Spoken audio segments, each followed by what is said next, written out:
Welcome to Talking Bengals, a Bengals site made by the fans for the fans. Check out Talking Bengals on iTunes, Google Play, and Buzzsprout.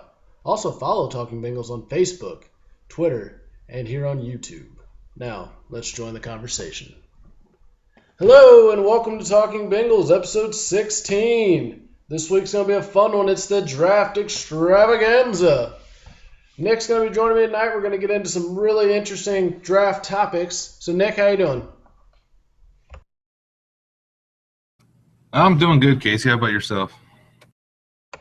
Well, I can't complain too much about, except for some of the draft picks, but I'll hold that for a few minutes. So the way we're going to do it tonight is we're going to start with round 1, 2, 3, 4. I can count apparently, but we're going to do 5, 6, and 7 all in just one shoot and talk about them. But let's go ahead and get into that controversial, possibly first two rounds. We'll start with the first round pick that, I don't know, I did not see this one coming. But Nick, what are your thoughts?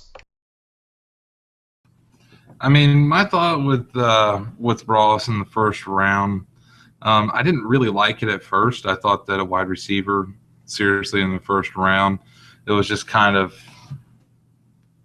I don't know. Why would you pick a wide receiver in the first round, being the Bengals? But then looking at a 4.22 40, someone with that kind of speed to really help out to bring out another dangerous wide receiver on the other side of the ball from AJ. I mean, I think in all it could be something that proves good to happen for the Bengals. I think the first round. I think the first round could have been a good round. We'll see how it plays out, but I don't know. I would say I would like it, um, but I would have liked another pick at the first round. I wasn't. Oh, I actually collapsed to the floor and they picked him. I was like, no, this is a horrible, horrible decision. You have so much more depth at wide receiver than you do at other positions. You need help on defense. I know I've talked about it in weeks prior, but I was big on OJ Howard. I really thought he was going to be the guy they went after. Tyler Eifert's Mr. Glass over there can't stay healthy for more than 3 games at a time. And the rest of the tight end core is pretty pathetic. So I thought, okay, everything's opening up. We can either get a good defensive end pass rusher or we can get the tight end that I want. Then they named John Ross. I'm like, oh, really? But I mean, the more you look at him, he does have a lot of potential. There is a lot of upside. And there's a possibility that he could be a big impact player. The problem in my mind is you were drafted number 9 overall. There shouldn't be a could be, maybe, possibly. You should. He should be the number 2 receiver on the team. There should be no question. You're right behind AJ Green. But right now, I'm not sure if I would put him as the number 2. You got LaFell, who played really well last year. You got Tyler Boyd, who was coming around last year. And even Cody Core was coming around at the end of the season. So there's 3 guys that are easily ahead of him at this point. I mean, yes, he has a blazing speed. He has a tremendous talent. But he's short. He's only 5'11". And the speed's his biggest attribute. He has pretty good ball skills. But I don't know. As a number 9 pick, I think, you didn't even hear his name until he ran a 4.22. Nobody really knew him. No one thought he was that high up. But it's that breakaway speed that just kind of sold him. And I think it got him a great paycheck. And, I mean, I'm not putting him down at all. I want him to be great in the NFL. Trust me, I really want him to be great. I just don't know if he was really worthy of a number 9 pick. And not to mention where the Bengals are right now. They needed a lot of defense. I mean, maybe they drafted the way they did in the first 2 rounds for reasons I'll get into later. But I don't know. I didn't like it at all initially. I'm starting to come around. If he's healthy and contributes, it could end up being a great pick. But now let's move into the one that I know there's going to be a lot of hard feelings toward, and I wasn't happy about this when his name was called, especially by the only franchise Hall of Famer that's been with the Bengals, was with the Bengals his entire career, Joe Mixon. I know you got strong feelings. What do you got?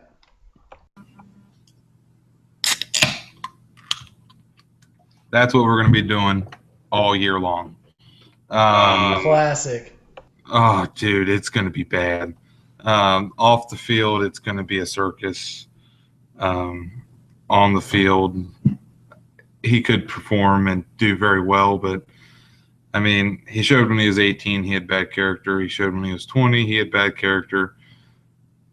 You're looking at somebody who spouts off of the mouth, who doesn't know how to control himself off the field. I don't know. I hope he pans out. I hope he changes. I hope he does really well. But there's the off the field antics, and we all know how I feel about off the field. I mean, yeah, someone like Mohamed Sanu that you let get out of your franchise and out of your organization, and now you bring in a guy like this, and you use a second round draft pick on him. Talent can only get you so far when you're in jail. Aaron Hernandez is a very good example of that. Speaking of Aaron Hernandez, I thought your text during the draft was kind of comical about their third round pick possibly being Aaron Hernandez's ghost, but I don't know. I thought that was pretty comical, but maybe not the funniest thing, but I thought it was pretty good. I was really worried in the second round when I saw the Bengals go from what number 41 to 48. I was like, uh-oh, something's going on. They got somebody in mind that they think is still going to be there at pick 48. So that kind of clued me off a little bit. Like, they must really feel secure with who they want to back up that far.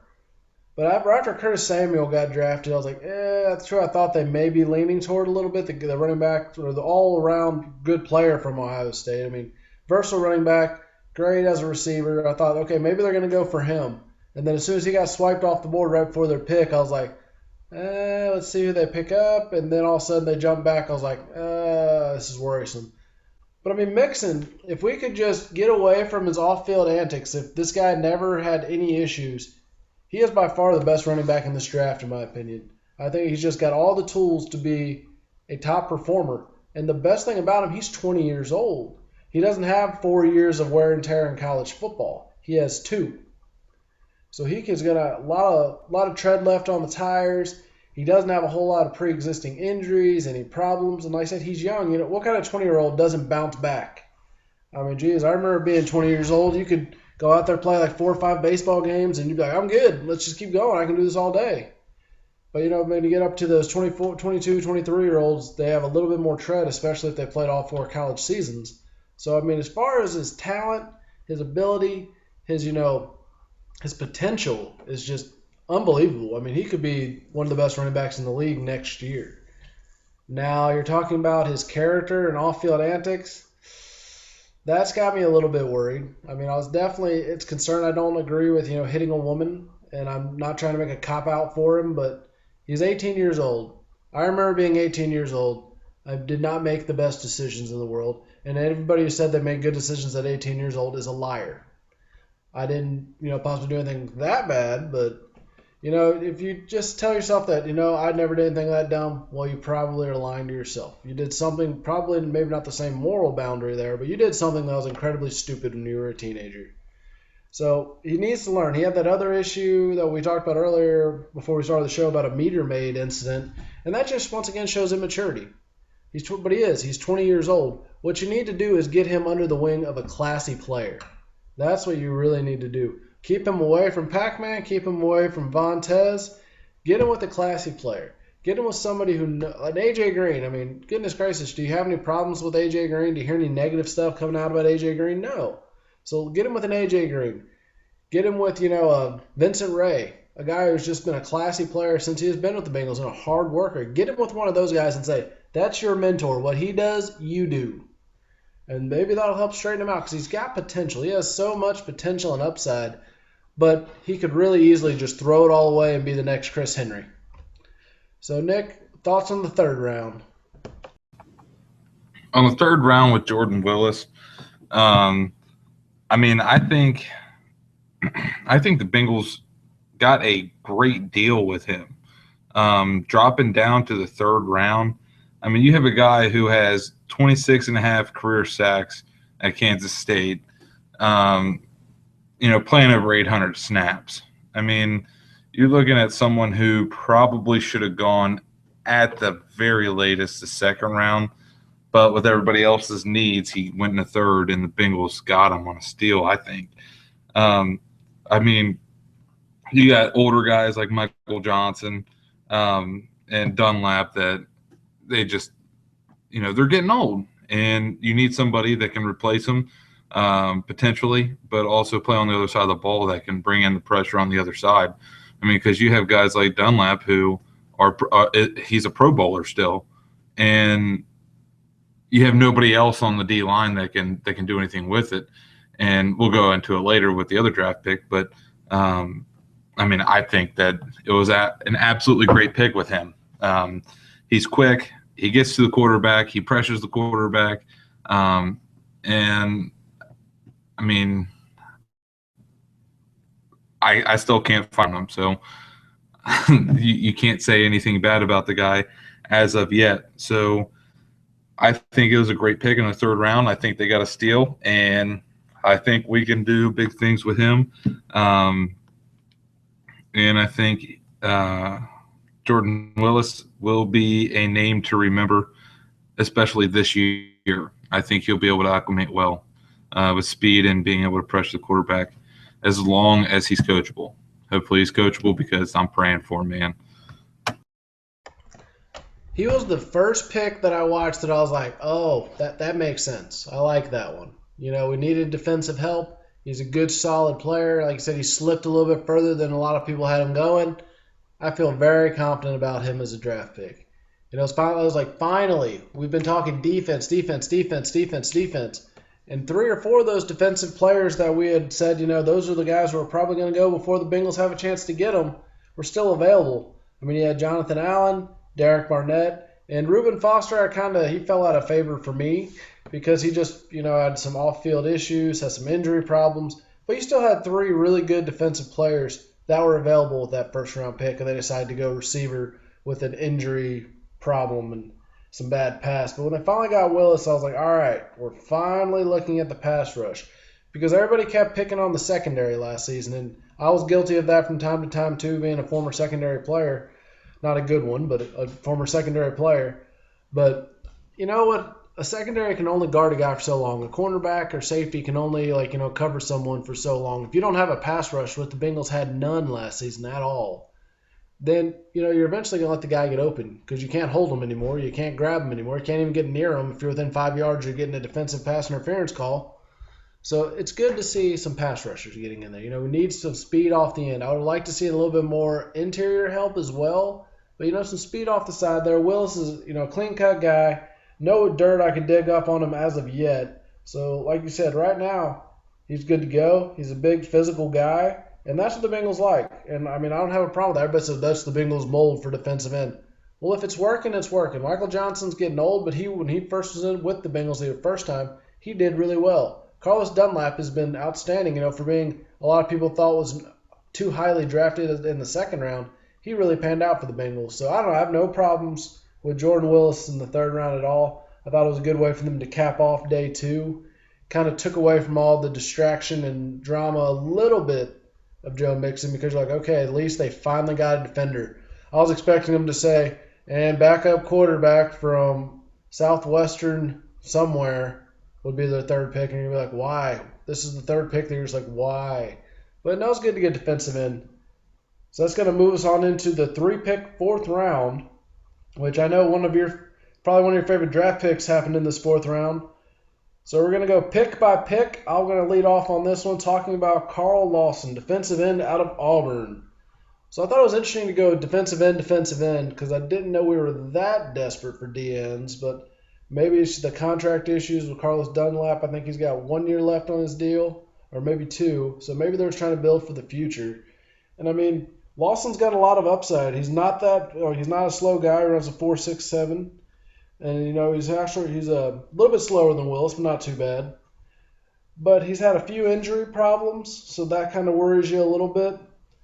But he does get pressure on the quarterback. That's a big thing. He had 24 times last season he got pressure on the quarterback. So that's what you need. It doesn't always need to be a sack, but you got to apply the pressure. You got to get in their face. You got to make him make a bad decision and let your secondary, hopefully William Jackson III, Darqueze Dennard, come out of the woodwork and help Drake Kirkpatrick and Adam Jones, unfortunately, still there. But help them out. Give them some support. Let them intercept some balls. Get some pressure on people. Make them make bad decisions. So I don't have a problem with him being a fourth-round pick. Nick? I mean, I think he was a great fourth round pick. I mean, like you said, Dunlap has, you have the contract issues. So, I mean, you pick up somebody who could potentially help out at the defensive end position. And the Bengals run a 4-3 defense. But, I mean, if you bring in an extra, 3-4 defense and maybe blitz him, or, cross him with a tackle or something. I mean, I think you got a great line right there on the defensive side. I think he fits in perfectly with our defense. Um, he's quick, he's big, and he likes to rush the passer, and I think that fits in well. I don't think we can really say too much more about him. I mean, he's a typical defensive end for the Bengals, and obviously the Bengals have good defensive ends, so can't really say too much more about that. Well, I'm going to let you lead off the next topic because it's from your favorite school. So what do you got? University of Tennessee had Josh Malone, wide receiver, drafted round 4, number 128. And I absolutely love that I can root for a Tennessee guy at the Bengals now. Now I don't have to try to be a betrayal guy and root for a Peyton Manning or something, or Arian Foster at a different team, as long as they're not playing the Bengals. I mean, Josh Malone, he brings in another aspect to the game. He's a big physical guy. He's able to catch the ball. He's able to make plays. I mean, and he really offsets AJ Green style route running. I mean, AJ Green's finesse. Josh Malone will just catch the ball whenever it's thrown to him. I mean, I think it's a great thing. I watched him in college, obviously. I love Tennessee, but I mean, at the same time, it's Josh Malone. I think he's going to be a good asset to this team. I like that he's a bigger guy. 6'3", nice and tall, 208 pounds. So he's a little bit bigger of a threat, especially when the first guy we took's 5'11". It's quite a difference, and he's got a much larger wingspan. I'm not sure about his vertical. I didn't look that far to see how high he could jump. But taking 2 receivers in a draft really puts a lot of pressure on the existing receiver core. I mean, without A.J. Green last year, they struggled quite a bit, but I mean, I can't blame the receivers totally. That entire team struggled quite a bit when A.J. Green was out and Tyler Eifert was out. So, but how many spots do the Bengals usually keep a receiver? They typically keep 6. And they like to sign their draft picks and keep them at least for the year. So you got A.J. Green, you got Brandon LaFell, you got Tyler Boyd, and then you got Malone. So who's that leave? You got very limited spots, and you still got to try to fit in because they liked Cody Core. They did a lot of work with him. The coaches have talked about him in the offseason. So the guy who might be the odd man out on this is Alex Erickson. They kept him mostly for kick returning, and you just got the fastest guy in the draft, a guy who claimed in one of his, I think it was pre-draft interviews, that he could beat Usain Bolt in a 40-yard dash. So, I mean, I like the confidence. And, he had 4 kick return touchdowns, Ross did at Washington. So he's a good kick returner.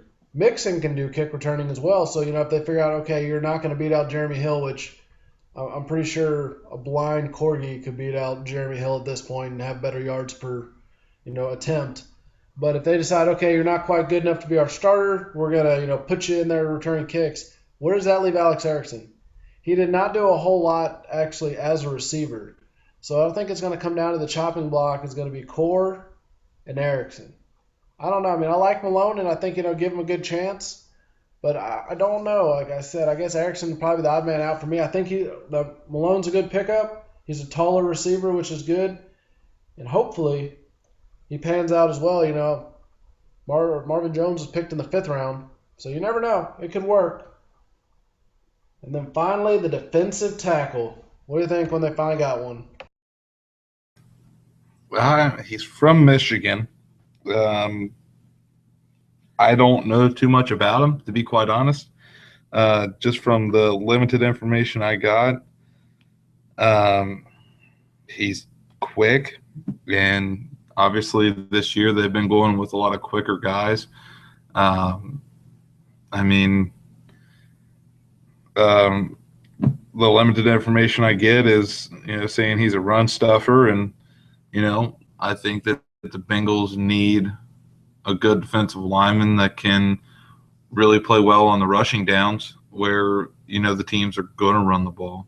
And I think that, the Bengals, as of late, have been having troubles stuffing the run. So just my little 2 cents. I think he could fit in well.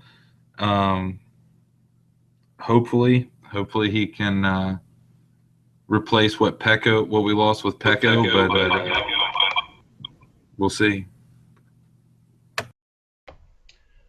Well, no, I agree with you. And the way the Bengals do defensive line, anyways, they do a rotation. So they always have lots of guys coming in and out and in and out, especially in the interior. You got Andrew Billings, who got hurt and missed all last season, was a fairly high draft pick. You had what's his name? Pat Sims is aging at this point, but they're part of that mix. I mean, Geno's still most every down player, but you got to rotate people. That's what the Bengals like to do, and I like that they keep people fresh in there. Because if you have an absolute stud, but he's played every single down by the fourth quarter, he's extremely tired. Whereas if you have a rotation, that guy who's maybe a C plus B minus player, but he's fresh, can make better plays than your A plus player who's playing at an F level because he's worn out. So I think it wasn't a bad pickup. I mean, he got 9.5 tackles for loss. He had 4 sacks. So, I mean, he's got some upside. And, you just got to be able to stuff the run, which he's good at, and, put a little bit of pressure on the quarterback when you get the opportunity. So that is through the first 4 rounds, and we're going to go a little bit more rapid fire with the 5th through the 7th. So, Nick, I'm going to let you lead it off, hit on all the draft picks, and then I'll take over from there. Okay. We got Jake Elliott, who's a round 5 draft pick from Memphis, is a place kicker. Coming out of Memphis, he didn't miss a single extra point. I mean, we had a crap ton of kicking miscues last year with Nugent, and then obviously Bullock didn't come in and do very well. Missing what most people would consider a chip shot for a game winner against the Texans. Got J. Dielman, a center from Utah. I think it's a good idea to bring in another center. But obviously at the same time, Dielman can play other positions on the line. He can play guard. He can play tackle on top of being center. So, I mean, I think you're looking at a decent pick at number 5, or on the round 5, especially late at 176. Pardon me. So I'm just going to stop after 5, and Casey, if you want to pick it up. Yeah, we had 2 picks in 5, so I guess I need to hit on those real quick. So as far as place kicker, I'm just really glad they have somebody that's going to be competition for Randy Bullock, because you can't miss a game-winning field goal against the freaking Texans, which we talked about last week in the schedule show. The Texans, for some reason, give the Bengals fits. So maybe this guy will pan out. I would really like if he did, because it would be good to have a place kicker that's reliable, somebody you're comfortable with, somebody you're not like, oh gosh, let me cross my fingers and jump backwards 3 times and hope this works. So hopefully he pans out. And like I said, but I thought they were really going to draft you, Nick, and I could be your placeholder again like we did on JV in high school. That was fun. So I was hoping they'd draft you, but I don't know, you're kind of getting older now. I don't think anybody's going to want you. But then going for a backup center, this draft was just terrible for offensive linemen. So, taking a center in the 5th round is kind of like, well, maybe he'll pan out, maybe he won't. We'll just have to see. So, I mean, everybody talked about, that's the biggest critique I've heard from people, is the Bengals didn't get any offensive linemen that are going to pan out. They didn't get any offensive linemen. They had so many sacks last year. They lost a lot of people. It's not going to, how are they going to improve on themselves? Well, you can't just take offensive linemen for the sake of taking offensive linemen, because if they're not good, then you're just wasting high draft picks on people who aren't quality. The coaching staff and all the bigwigs must have had enough faith in Delman where they're like, okay, we're going to take a risk on him in the 5th round because why not? It's a 5th round pick. It's not that big a deal. It took all the way to the 6th round to get to a position that I thought they would draft in the 1st or 2nd round. They finally got a linebacker in Jordan Evans out of Oklahoma. Maybe he's somebody that knows Mixon well. I don't know what their relationship is, but maybe he's like his bodyguard type guy. Maybe he can keep him straight. I didn't find a whole lot of issues with him. But, if you're a 6th-round inside linebacker, you may not make it out of training camp, in all honesty. That may be one of those guys where we had a lot of draft picks. We're going to see how you pan out, which is the exact same thing, I think, for the other 6th-round pick, Brandon Wilson out of Houston, a cornerback. How many Bengals 6th-round cornerbacks have stayed around for longer than 2 seasons? Not many. So I wish him the best. I wish both the 6th-round picks the best, all the Bengals picks really. But I don't know. You're an inside linebacker taken in the 6th round. Of course, Vontaze Burfict was an undrafted free agent, but that was because of his off-field antics and on-field antics. But, hope him the best, but I'm not going to waste too much time talking about him. Maybe he'll do great things. Maybe he'll never see the field. Who knows? And then the 7th round. I thought the Bengals were going to take a tight end in the 1st round. It took them all the way to pick number 251 to take a tight end that I have never even heard of before out of a college that I didn't even know was big enough to worry about drafting people from, out of Buffalo. And maybe he'll turn out to do pretty well. But, I don't know.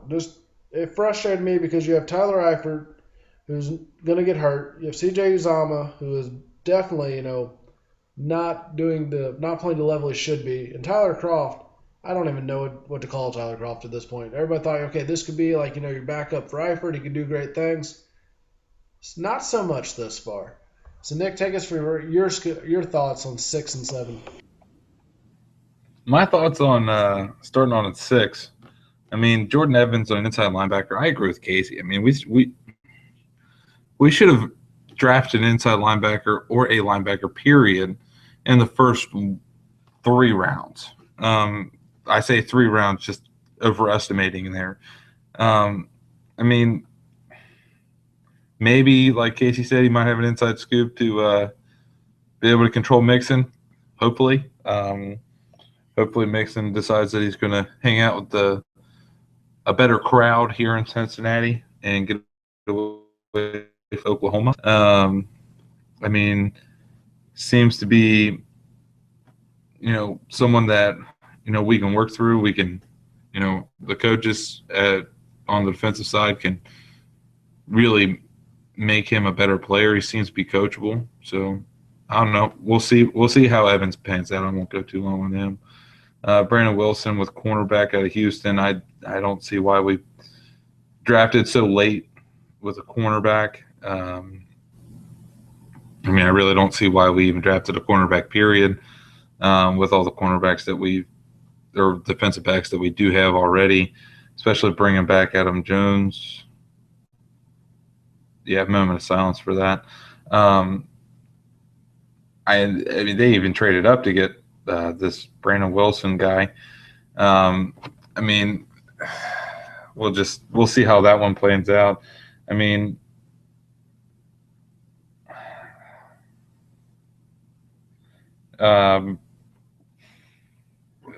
Saying he has a potential as the nickel cornerback or safety.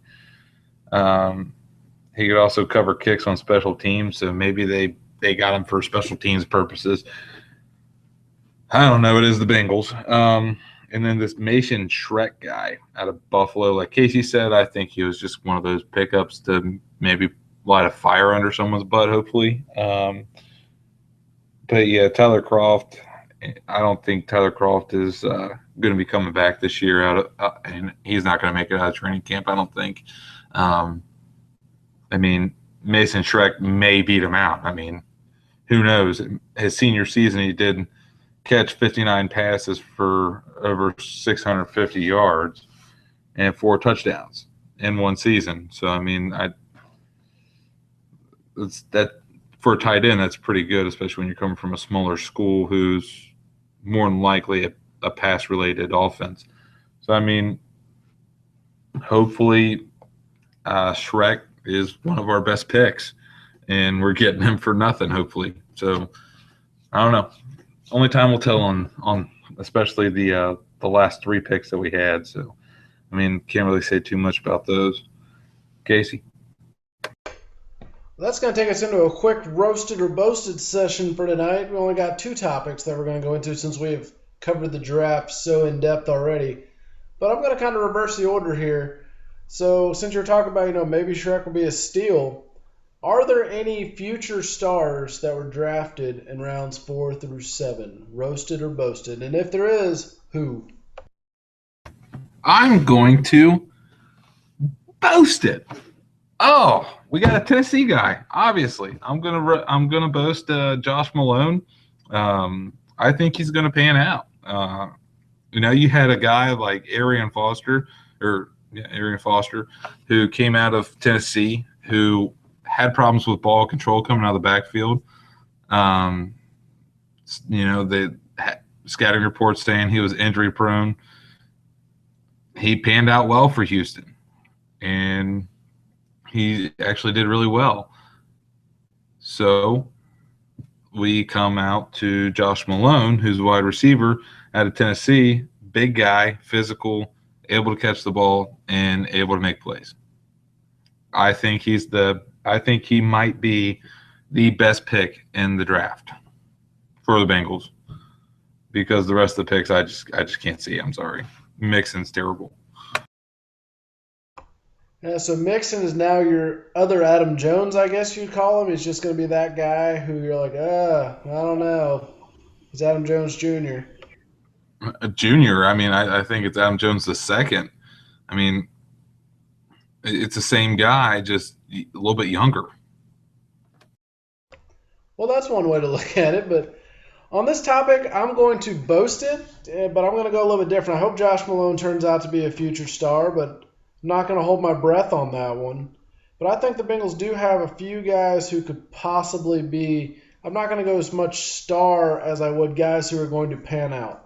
I think Jake Elliott's going to be the kicker this year. I know that's kind of a weird thing to say you're confident about, but I think he can beat out Randy Bullock. He's going to end up being the Bengals' long-term kicker for a few seasons at least, 4 or 5 seasons. I think he could really do great things. So please, Jake Elliott, don't make me sound like a moron and get cut at the very first cut day. So please stick around for us. But I really do hope Malone has a great career because he's tall, he's quick, and the Bengals need more quality receivers. Even though I didn't think they were as shallow as they were, that's when I thought the Bengals would take a receiver, fourth round, fifth round, some guy to add a little bit of depth and possibly could be considered a steal. So our final roasted or boasted topic is going to be, will Joe Mixon have a better on-field impact than Ross? Nick, what you got? I hate it. I absolutely hate my response to this, and I hope. I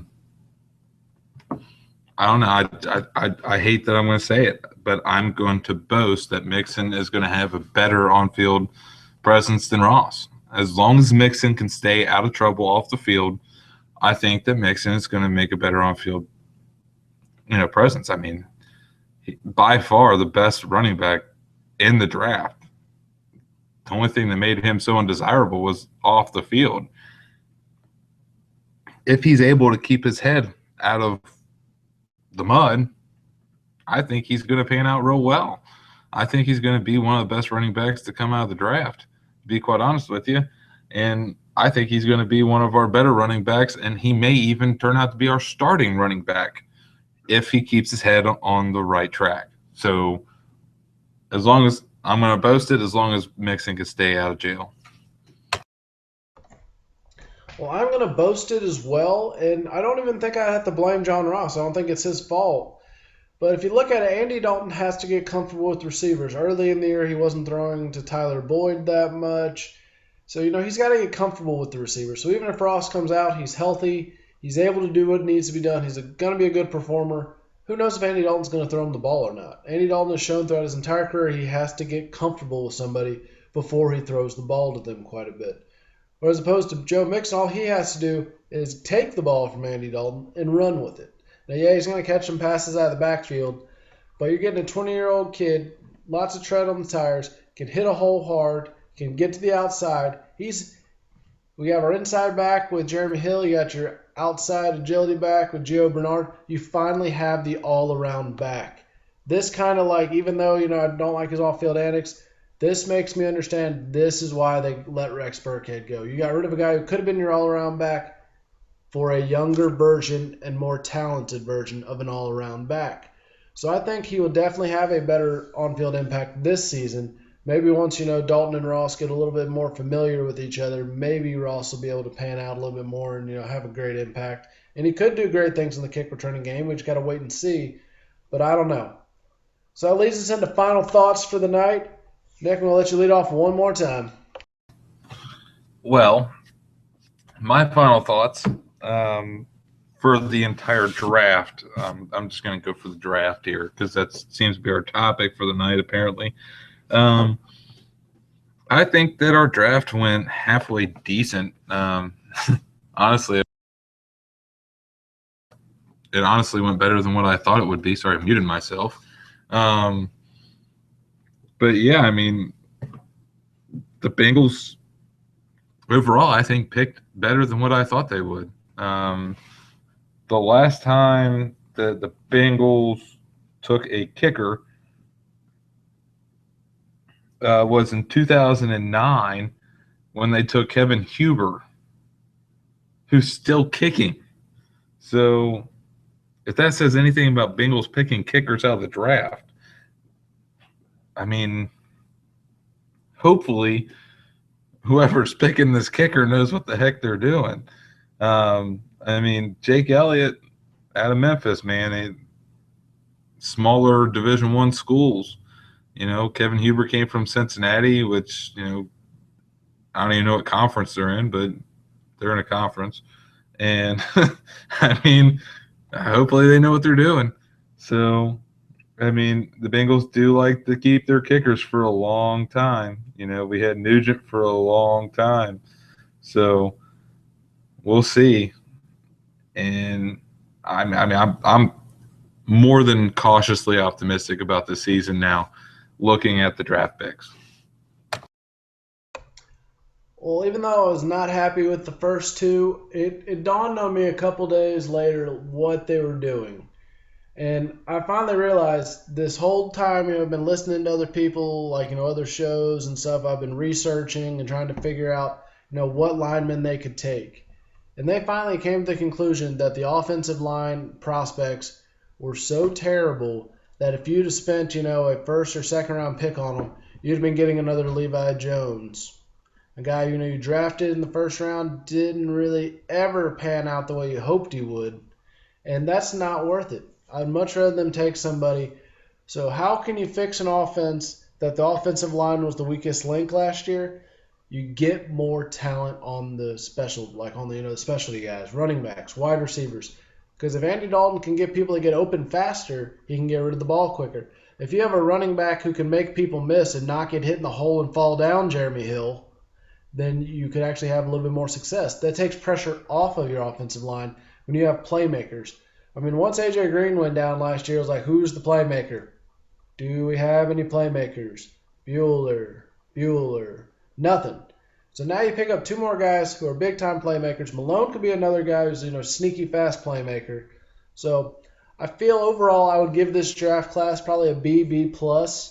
I think this is one of the better ones I've had in years, and they had a purpose. You couldn't see it at the very beginning, but once I thought about, okay, the offensive line is terrible, the prospects are terrible, what else can you do to help the offense? Get big-time playmakers who can help Andy Dalton, take pressure off the line.